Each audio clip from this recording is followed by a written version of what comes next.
ప్రియుడితో భర్తని చంపించింది. దోషిగా తేలడంతో తనతో పాటు జైలు శిక్ష అనుభవించింది. కట్ చేస్తే ఇప్పుడు అదే ప్రియుడి చేతిలో ఆమె హతమైంది. ఇక్కడ ఇంకో ట్విస్ట్ ఏంటంటే మరో మహిళతో కలిసి ఆ ప్రియుడు ఈమెను చంపేశాడు.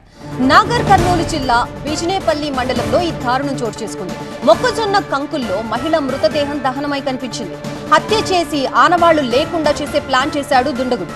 ఖానాపూర్ శివార్లో ఈ నెల 25వ తేదీ రాత్రి ఈ ఘటన చోటు చేసుకుంది. మొక్కజొన్న కంకుల దహనంలో దుర్వాసన రావడంతో మంటల్ని ప్రత్యేకంగా పరిశీలించారు రైతులు.